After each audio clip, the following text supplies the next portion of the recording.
안녕하세요. 맞다 여러분, 미아입니다. 아마 많은 분들이 이제 3월에 있을 시험을 위해서 공부를 시작하셨을 것 같아요.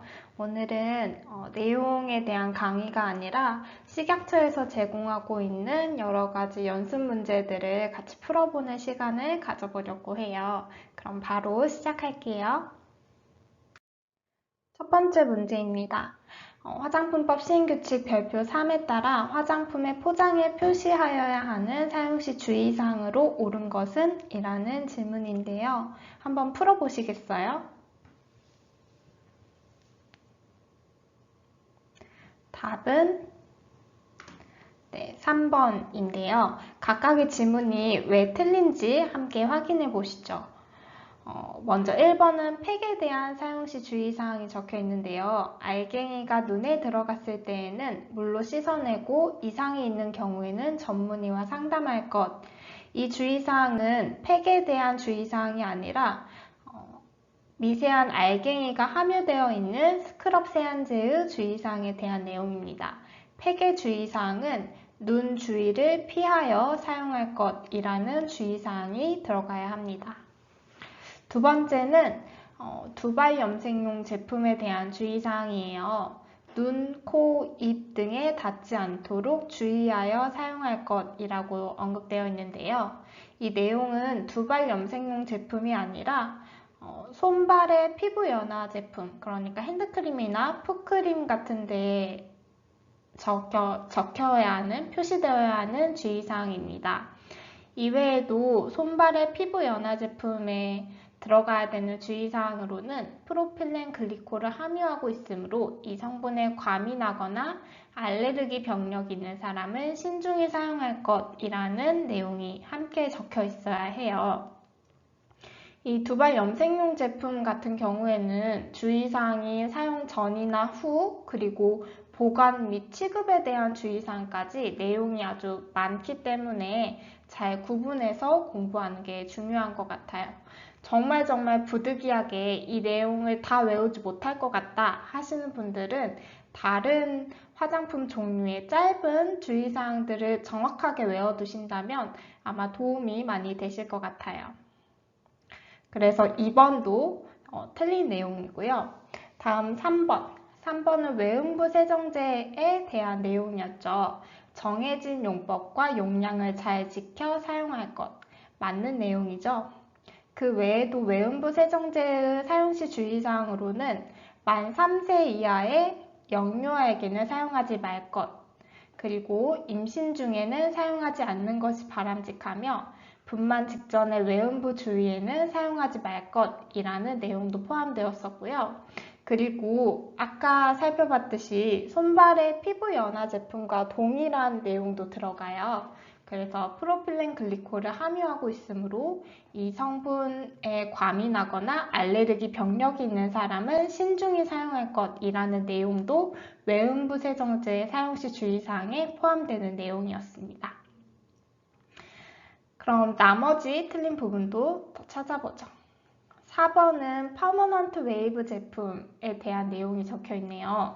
밀폐된 실내에서 사용할 때는 반드시 환기할 것. 맞는 것 같아 보이지만 이 내용은 퍼머넌트 웨이브 제품이 아니라 고압가스를 사용하는 에어로졸 제품의 주의사항에 해당되는 내용입니다. 마지막 채취 방지용 제품은 주의사항으로 만 3세 이하의 영유아에게는 사용하지 말 것이라는 내용이 적혀 있는데요.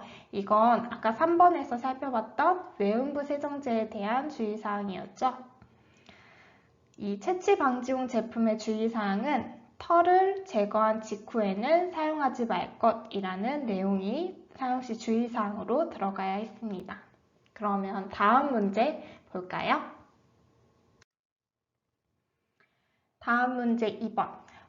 화장품 책임 판매업자가 화장품법에 따라 영유아 또는 어린이가 사용할 수 있는 화장품임을 표시 광고하려는 경우에는 제품별로 안전과 품질을 입증할 수 있는 자료를 보기와 같이 작성, 보관하여야 한다. 괄호 안에 들어갈 말을 쓰시오. 한번 풀어보시겠어요?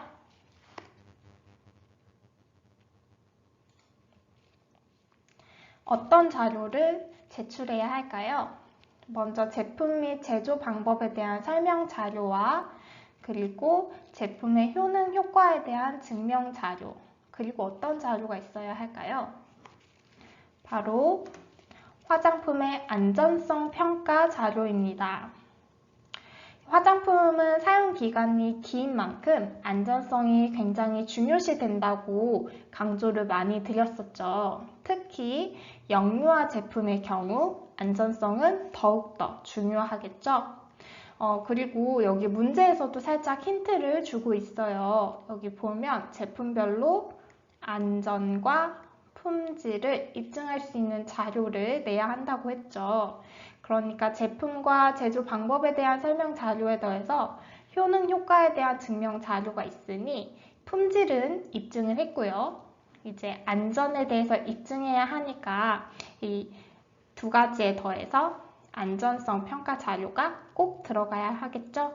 그러니까 문제를 딱 맞닥뜨리면 물론 어렵게 느껴질 수도 있지만 이 문제 자체에서도 힌트를 얻을 수 있기 때문에 여러 번 문제를 풀어보시면서 중요한 키워드들을 표시해가면서 공부해 두시면 아마 도움이 많이 되실 거라고 생각이 듭니다.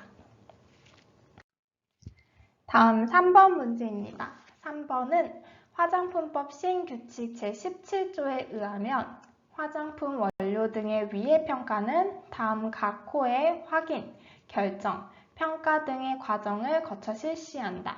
괄호 안에 들어갈 말을 쓰시오. 어떤 말이 들어가야 할까요?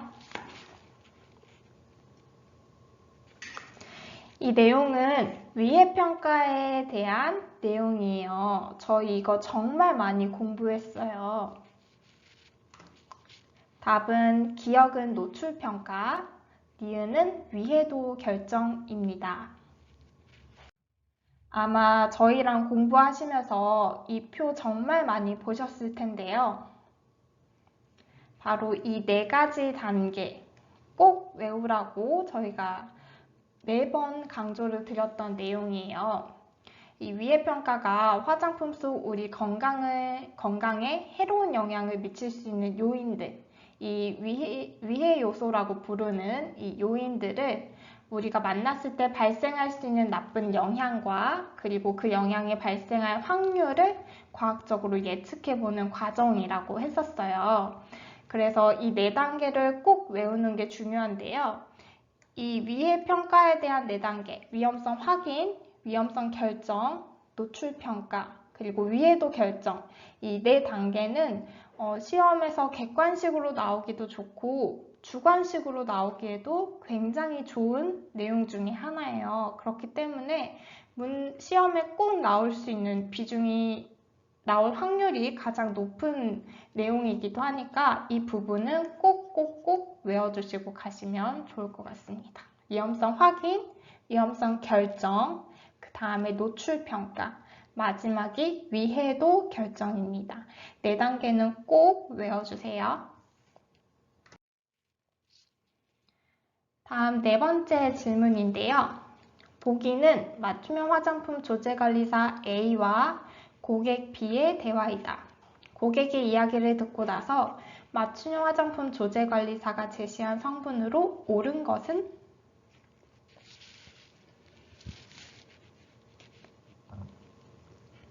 보기를 같이 한번 볼까요? 고객이 최근 광고에서 효능이 좋다고 하는 프리미엄급 화장품을 백화점에서 구매했어요. 그런데 아쉽게도 끈적임도 있고 퍼짐성이나 가볍게 발라지질 않아서 불편함을 겪고 있고 심지어 광택도 너무 없습니다. 다만 동물성 원료는 피했으면 좋겠네요. 제게 추천할 만한 성분이 들어갈 맞춤형 화장품을 조제해 주실 수 있을까요? 그러니까 조제관리사가 이렇게 말합니다.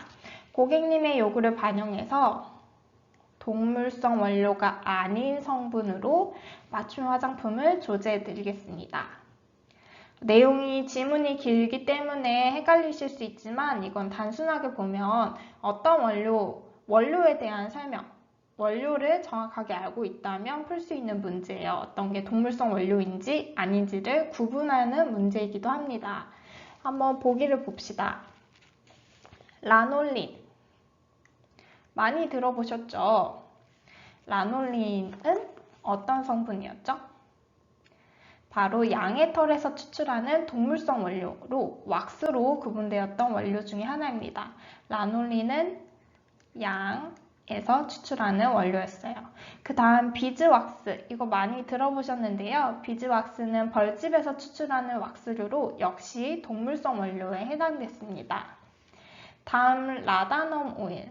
아마 처음 들어보시는 분들도 있고 이게 무슨 원료지 하시는 분들도 있을 거예요. 몇 번 들어보셨던 분들도 분명 계시겠죠. 저는 사실 이거 준비하면서 처음 들어봤던 원료였는데요. 라다넘 오일은 이렇게 생긴 꽃, 랑로즈라는 꽃인데요. 이 꽃의 잎과 꽃에서 추출하는 오일로 식물성 오일에 해당한다고 해요. 실제 시험에서 나 이거 처음 들어보는 원료인데 하시는 분들은 일단 넘어가시고 다른 보기들도 먼저 확인을 해보신다면 답을 찾으실 수 있을 거예요. 다음 보시면 4번은 에뮤 오일이에요. 이거 저희 강의에서도 다뤘던 오일인데요. 에뮤라는 새의 앞 가슴살에서 추출한 동물성 오일입니다. 다음 마지막 밍크 오일. 밍크 오일은 다들 잘 아시죠? 밍크의 피하 지방에서 추출하는 동물성 오일입니다. 그러니까 1번, 2번, 4번, 5번은 모두 동물성 원료에 해당하는 원료들이에요. 우리가 찾는 건 동물성 원료가 아니니까 3번이 답이겠죠? 모르는 이름의 원료가 나오더라도 너무 당황하지 마시고 답이 아닌 걸 지우시면서 답을 찾아가 보시길 바래요. 저희가 현실적으로 이 시험에 나오는 모든 원료들을 다 알고 외우고 그 성분들의 특성들을 다 알고 가는 건 무리잖아요.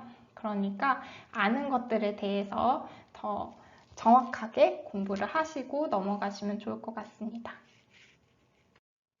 다음 이번 동영상에서 마지막 문제인데요. 보기의 가로 안에 들어갈 말을 순서대로 쓰시오입니다. 보기를 같이 한번 읽어보시죠. 화장품 원료로 이용되는 계면활성제는 친수부의 종류에 따라 비이온성, 양이온성, 음이온성 및 양쪽성 계면활성제로 분류된다. 이런 계면활성제 중에서 세테아디모듐 클로라이드는 모발에 대한 컨디셔닝 효과가 있어 린스 등에 사용되는 원료로 기역 계면활성제로 분류되며 피부 자극이 적어서 기초 화장품에 자주 사용되는 소르비탄 혹은 PEG 계열의 원료는 니은 계면활성제로 분류된다. 한번 풀어보시겠어요? 답을 바로 찾으시겠나요? 이번 문제는 계면활성제에 대한 내용이죠. 계면활성제의 특성과 그리고 쓰임새에 대해서 정확하게 이해하고 있는지 판단하고 있는 문제입니다. 말을 어렵게 풀어놨지만 음이온성, 양이온성, 비이온성, 양쪽성 계면활성제의 특징과 용도를 공부하신 분들이라면 분명 쉽게 푸실 수 있는 문제일 거예요. 먼저 이 기역에 해당하는 계면활성제의 특징을 보면요. 기역 계면활성제는 모발에 대한 컨디셔닝 효과가 있어서 린스에 자주 사용된대요. 린스에 사용되는 계면활성제 어떤 거였죠? 양이온성 계면활성제였죠. 반대로 샴푸에 많이 사용되는 계면활성제는 음이온성 계면활성제였습니다. 따라서 기역은 양이온성 계면활성제이고요. 다음 니은에 해당하는 계면활성제 특징을 보면 피부 자극이 적어서 기초 화장품에 주로 사용되는 계면활성제래요. 이 계면활성제의 피부 자극이 적다는 특징을 보면 아마 두 가지 사이에서 헷갈리실 수 있어요. 양쪽성이냐, 비이온성이냐.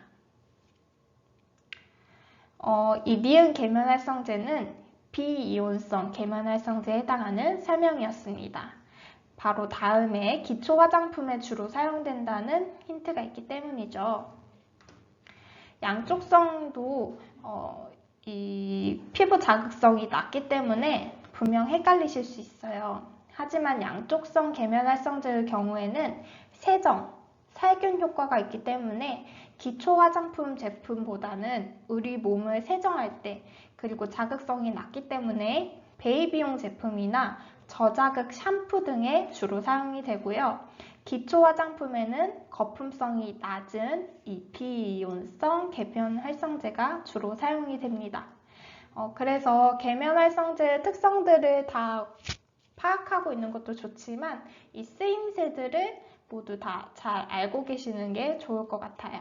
그래서 양이온성은 린스, 음이온성은 샴푸, 비이온성은 기초 화장품, 양쪽성에는 베이비용 제품이나 또는 저자극 샴푸와 같은 이렇게 거품성이 필요한 그런 제품에 사용된다는 걸 기억하시면 좋을 것 같습니다. 이렇게 제가 준비한 문제들을 같이 풀어보셨는데 어떠셨나요? 조금 어려우실 수도 있고 공부했던 내용들에서 바로 캐치해서 문제를 잘 푸시는 분들도 계실 거예요. 저희가 지금 바로 시험을 보는 건 아니니까 문제들을 여러 번 풀어보시면서 내가 알고 있는 것들도 체크해보고 또 저랑 방금 해봤던 것처럼 이 문제들에서 어떤 내용이 틀려서 이 지문이 틀린 내용인지 이 틀린 것들을 확인해보는 것도 좋은 방법인 것 같습니다. 문제 옆에 왜 이게 틀린 건지, 그러면 어떤 내용에 대한 설명인지 이건 따로 적어보시면서 공부를 하신다면 더 머릿속에 있는 내용들을 확실하게 정리하실 수 있을 거예요. 그러면 저는 또 다른 문제들 가지고 또 올게요. 수고하세요.